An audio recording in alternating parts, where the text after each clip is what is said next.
morning. I'd like to speak to us this morning. Got a lot of equipment up here today. I'd like to speak to us this morning on a fractured Christmas carol. Fractured Christmas carol.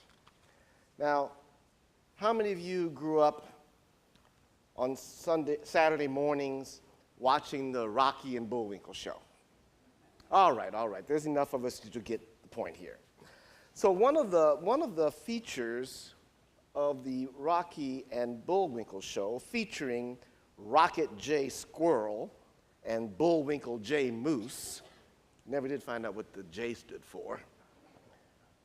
But one of the most popular features of the show, I know one that I always looked forward to, were the fractured fairy tales, and trying to anticipate how this time they would twist them up. And so a fractured fairy tale, for those of you who don't know, is a twisted, tweaked version of an older, familiar fairy tale that has been reworked to provide a different perspective. Now, while they are often fractured in order to be funny, there are many fractured fairy tales that have been retold to present a different political, moral, or historical angle. Rocky and Bullwinkle invented the genre of the fractured fairy tale, but they don't own it. And many, many others, you can find them all over the place, have retold fairy tales in order to make a new or different point. Now, just as an example, one of the fractured fairy tales in the Bullwinkle show was called Leaping Beauty. Not Sleeping Beauty, but Leaping Beauty. And Leaping Beauty went around leaping and casting flowers around and bringing joy to everyone that she encountered. But then the Wicked Witch just couldn't stand all that joy, and one day when Leaping Beauty landed on her big toe, she cursed her. And she cursed her not to go to sleep, but cursed her so that she would not stop talking, and she would bore everyone else to sleep. And so everybody in the town fell asleep, and she had no one to talk to until she was banished into the woods. And there, deep in the woods, she encountered Prince Charming. And Prince Charming had known about the curse, and so when he encountered her, she started talking to him, because she hadn't talked to anybody in so long. She just kept talking, and he fell asleep. But when he fell asleep, because she had bored him to death, he fell on a B-O-A-R, and the tusks from that boar woke him up. He sprang up, hit Leaping Beauty in the face with his lips, and kissed her. And that broke the spell. But the moral to this story is very interesting, because retold this way, it teaches children that when you only and always talk about yourself, how strong you are, and how good you are, and how smart you are, and how rich you are, and how powerful you are, it bores everyone else. I can think of someone that's boring me right now. But I digress. When I listen to the Magnificat, this wonderful, powerful poem, canticle, in the form of a psalm, but really is a song to be sung, that Mary sings in Luke's story of Jesus' birth. I see in the Magnificat the makings not of a fractured fairy tale, but of a fractured Christmas carol. Now, a fractured Christmas carol is a twisted, tweaked version of our older, familiar Christmas carols, reworked to provide a different political, moral, or historical perspective. And I think that's what Luke was trying to do. You see, Luke had inherited this infancy narrative. He had inherited this story of a young teenage girl who gets pregnant and who doesn't know quite what to do. And so she runs to her midwife and doula, Elizabeth. My daughter's a doula, by the way. Runs to Elizabeth to find out what's going on with her body and what's all happening. And Elizabeth, as well, is pregnant, and the baby moves in her stomach.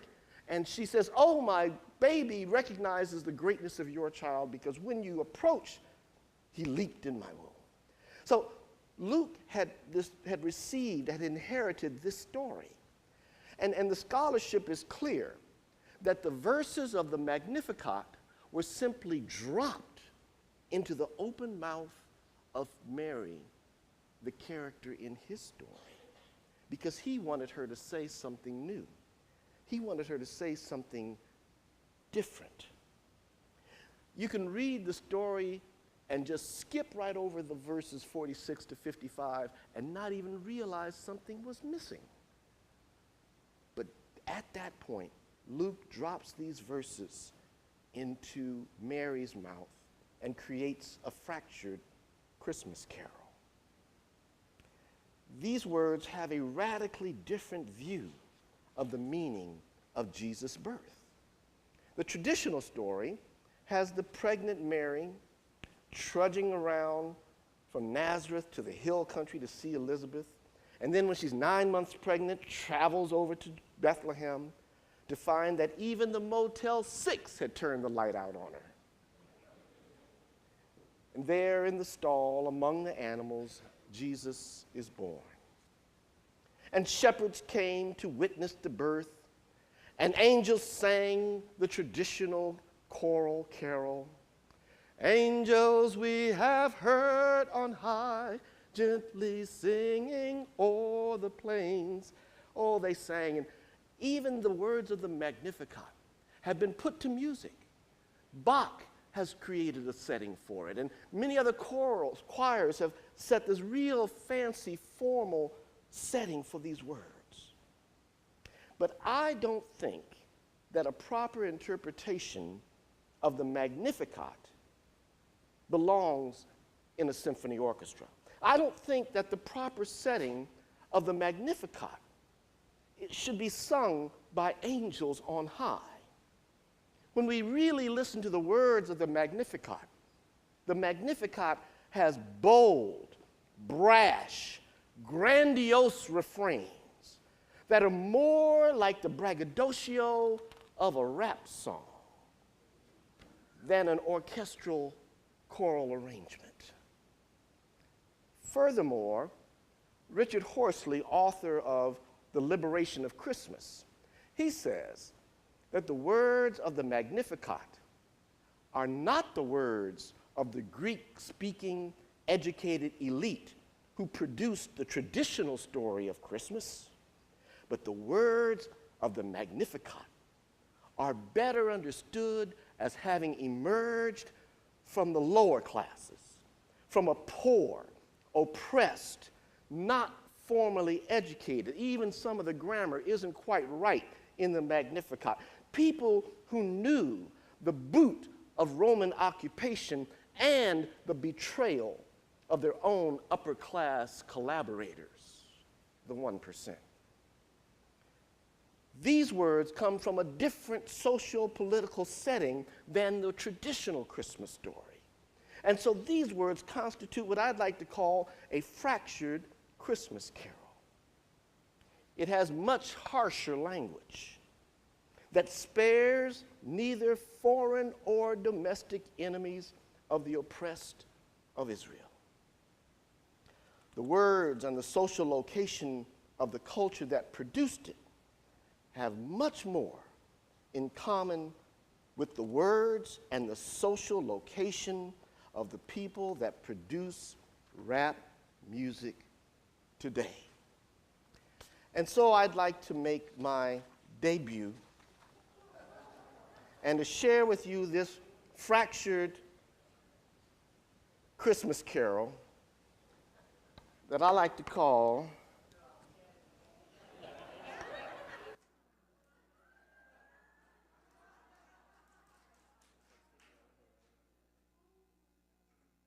that I like to call Mary's Magnificent Rap. DJ, drop that beat. I can't see what you're saying. DJ, drop that beat. Give me a little volume here.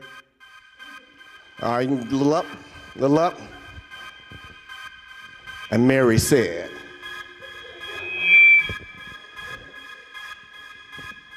and Mary said,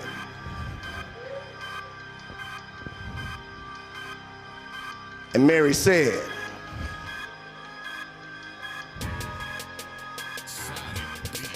God is great, so says my soul. My spirit is hilarious because God is my whole reason for joy.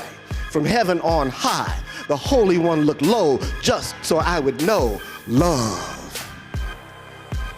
And all generations from now to eternity will know that the Mighty One is giving big props to me. If you want a piece of my God's love, just adore and revere the God up above.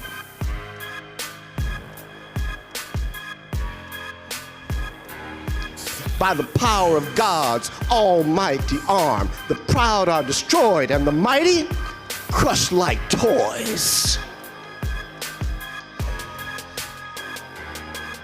But those that are low are raised up high, high, high, high, high to the sky. For all the hungry, there is a feast, but for the rich, life is a beast.